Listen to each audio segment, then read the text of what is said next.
teman-teman, kembali lagi bersama saya Indra Teman. Sini saya akan beri review saya tentang aplikasi yang saya gunakan, yaitu tentang app Geyser, teman-teman. App Geyser ini adalah layanan online baru yang datang dengan berbagai fitur dan membuat aplikasi secara cepat dengan menggunakan resort website. Kita dapat membuat aplikasi ini hanya dengan beberapa klik dan kita sudah dapat menjalankan aplikasi kita di handset kita. Nah, dan kelebihannya app Geyser ini yaitu satu, kita dapat membuat aplikasi lebih cepat dari sebuah website konten offline dan custom browser. Dan yang kedua, dapat melakukan distribusi aplikasi melalui jaringan app Geyser sehingga dengan cepat kita dapat menyebarkan aplikasi tersebut kepada pengguna yang lain. Dan ada yang ketiga, mempunyai pilihan untuk mengirimkan pemberitahuan pop-up langsung ke aplikasi kita, menyediakan statistik pengguna secara real time. Dan ada yang kelima, teman-teman. Selain itu, kita bisa memperoleh keuntungan dengan menampilkan iklan pada aplikasi yang kita buat. Dan ada yang keenam, cara membuat file APK menjadi lebih mudah. Dan ada yang ketujuh, tidak mesti mengetahui atau memperdalam ilmu pemrograman web atau Java agar bisa menjadi file APK. Dan ada yang ke-8, bisa juga untuk memasukkan backend di dalam file APK.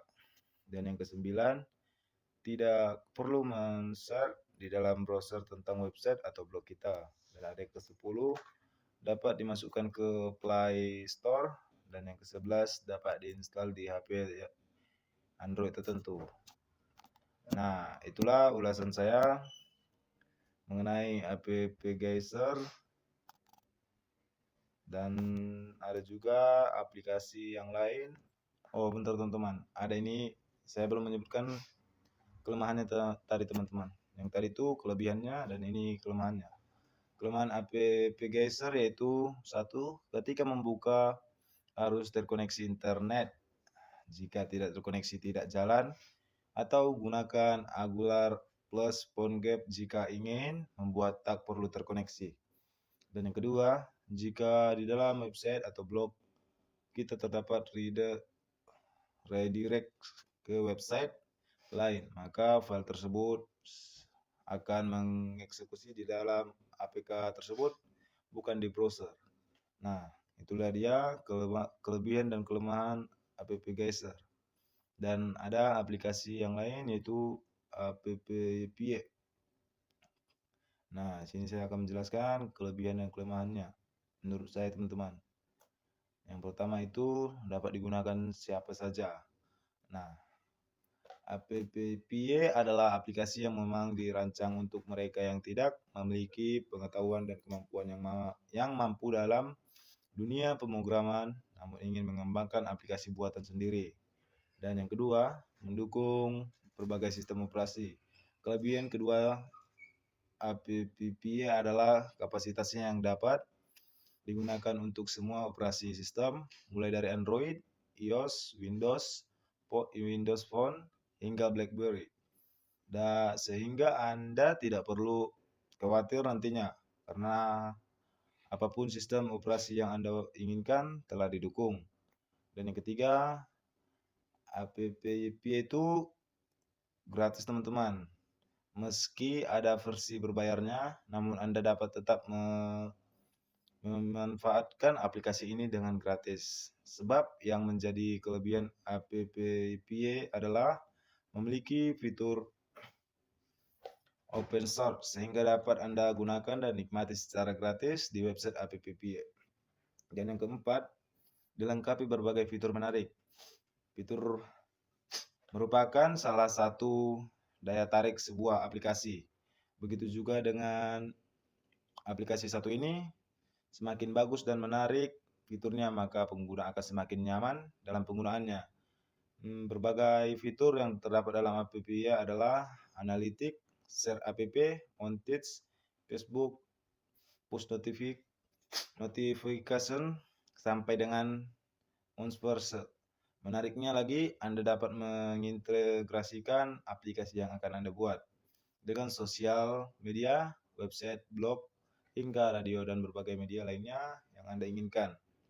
Dan yang kelima, dapat digunakan untuk membangun games. Nah, sini Anda pencinta games dan memiliki keinginan membuat games menakjubkan versi Anda, maka app adalah salah satu jawaban tepat untuk Anda. App adalah aplikasi yang dapat membantu Anda dalam membuat aplikasi gaming impian Anda.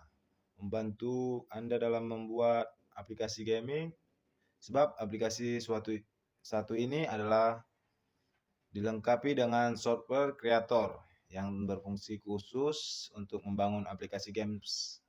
Nah, itulah dia kelebihan aplikasi app menurut saya, teman-teman. Dan sini saya akan menjelaskan kelemahannya menurut saya, yaitu satu, untuk mengaktifkan uji coba gratis singkat 7 hari, Anda harus memberikan informasi kartu kredit. Dan yang kedua, versi termurah app tidak tersedia di iOS. Dan ada yang ketiga, app tidak mengizinkan Anda mengubah template-nya, yang berarti Anda memiliki sedikit kebebasan mendesain. Dan ada yang keempat, dari segi estetika, aplikasi app tidak ada yang istimewa. Dan yang kelima, jika Anda ingin menerbitkan ke App Store, Anda harus membeli versi lebih mahal. Nah, dan itulah dia video aplikasinya, dan masih ada lagi aplikasi yang saya gunakan, teman-teman. Nah, dan ada masih ada aplikasi, teman-teman, yaitu Apper. Adalah ini aplikasi yang saya gunakan membuat aplikasi, teman-teman. Nah, sini Apper adalah antarmuka aplikasi untuk layanan manajemen paket Kit dari KDE. Nah, sini saya akan memberikan ulasan tentang kelebihan dan kelemahannya, teman-teman. Kelebihan Apper adalah bisa membuat aplikasi dengan baik di Android tanpa coding. Dan kekurangannya, Apper adalah terlalu banyak iklan. Nah, dan itulah, teman-teman, menurut saya kelebihan dan kelemahan tentang Apper. Dan ada lagi aplikasi Applix, teman-teman, atau Appilix. Appilix adalah pembuatan aplikasi tanpa coding, dan kelebihannya Appilix adalah Anda dapat menguji atau menggunakan paket langganan.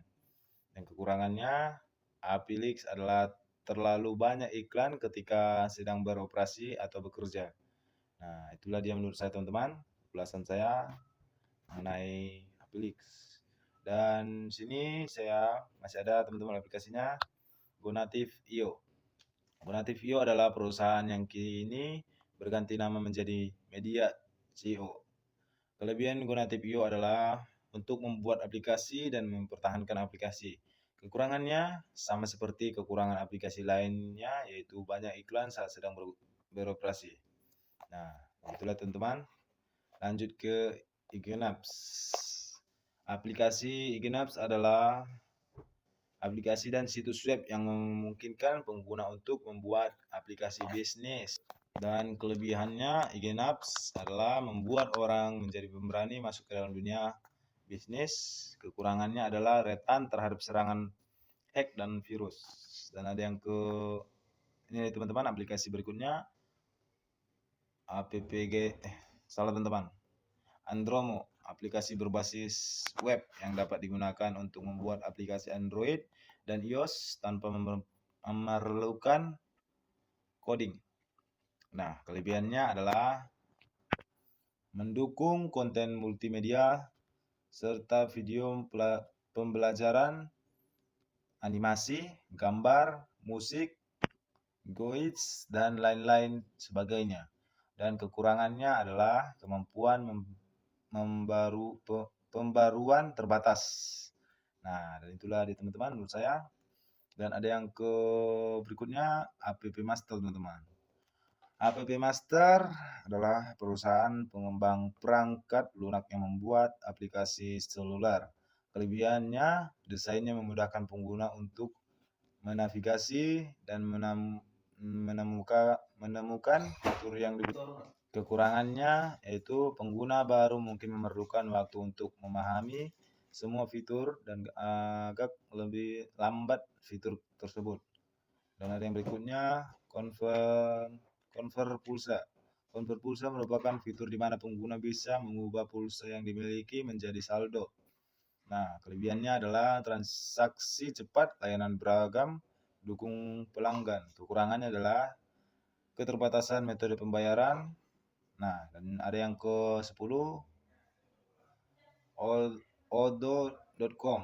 Odo.com perangkat lunak manajemen bisnis yang dapat digunakan untuk berbagai jenis kecil, manajemen dan besar.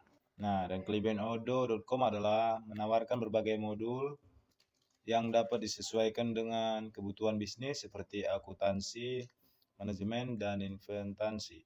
Dan kekurangannya adalah biaya lisensi atau bisa dibilang mahal, terutama untuk bisnis kecil. Dan ada yang ke-11. Dan berikutnya tabel notes, informasi tambahan yang diperlukan untuk memahami tabel utama, tabel atau bagian-bagian. Dan kelebihannya adalah memudahkan pengelompokan informasi dalam format yang tersedia. Kekurangan adalah bisa membingungkan ketika membagi kelompok ketika di dalam kolom, kesulitan dalam pembaruan. Dan ada yang berikutnya, WooCommerce, dari fungsi untuk membuat toko online dengan berbagai fitur lengkap mendukung bisnis online. Kelebihannya adalah integrasi dengan WordPress, fleksibilitas, biaya efektif. Nah, dan kekurangannya kinerjanya tidak dioptimalkan dengan baik dan dapat mengalami masalah. Dan ada berikutnya, Zaggle adalah platform yang memungkinkan pengguna untuk membuat aplikasi sendiri pada waktu kurang dari 10 menit. Nah, kekurangannya adalah stabilitas aplikasi, biaya transaksi, dan keterbatasan fitur. Kelebihannya adalah menyediakan fitur yang mendukung manajemen transaksi, laporan, dan analisis. Dan ada yang berikutnya, Stroke. Aplikasi Stroke ini yaitu alat pembuat games 3 dimensi, memungkinkan pengguna untuk pembuatan games sendiri tanpa perlu memahami kode yang rumit. Nah, kelebihannya adalah mudah digunakan, akses gratis. Kekurangannya keterbatasan fitur lanjutan, kompetensi tinggi. Dan ada delivery, istilah dengan bahasa Inggris yang berarti pengiriman dalam dunia. Kelebihan delivery adalah kenyamanan, memudahkan pemesanan, penghemat waktu, kekurangan biaya, tambahan keterbatasan area kualitas produk. Nah, dan ada yang berikutnya, Flutter, kerangka kerja aplikasi sumber terbuka yang digunakan untuk mengembangkan aplikasi mobil web. Kelebihan fitur adalah pengembangan multiplatform, performa tinggi, komunitas aktif. Kekurangannya adalah ukuran aplikasi cenderung lebih besar, App Studio. Nah, di aplikasi berikut ini itu App Studio aktif, App Studio alat untuk membuat dan menguji aplikasi. Kelebihannya adalah memudahkan digunakan fitur kostumisasi dan dukungan komunikasi. Kekurangannya terbatasan fitur, kinerja aplikasi tidak secepat atau seefisien aplikasi natif. Dan ada yang berikutnya, web widgets, objek tata letak yang menampilkan konten web dari URL yang dihitung web viewer. Kekurangannya adalah performa, keterbatasan offline, masalah keamanan. Kelebihannya kemudahan penggunaan, biaya efektif, pengembangan yang cepat. Nah, dan ada yang berikutnya, github.com. platform berbasis Good yang digunakan untuk menyimpan, melacak, dan mengolah kode sumber perangkat lunak. Kelebihannya adalah version control, reliabilitas, dan dokumentasi yang baik. Kekurangannya adalah keterbatasan penyimpanan untuk repositori publik dan memerlukan biaya untuk premium. Dan ada yang berikutnya, Lio dapat merujuk beberapa hal, diantaranya bahasa daerah di Kabupaten Labuan Batu. Kelebihan Lio, desain yang intuitif, memudahkan penggunaan dalam mengolah data dan informasi, kemudahan akses. Kekurangannya, pengguna melaporkan bahwa aplikasi kadang-kadang bisa lambat atau mengalami lag dan memerlukan dana untuk premium. Nah, dan sini teman-teman, saya akan lanjutkan di part 2 tentang ulasan saya mengenai aplikasi yang saya gunakan selama ini. Sekian dan terima kasih. Jangan lupa tekan tombol like, komen, subscribe channel ini supaya teman-teman tidak ketinggalan informasi berikutnya dari saya. Sekian dari saya. Bye-bye.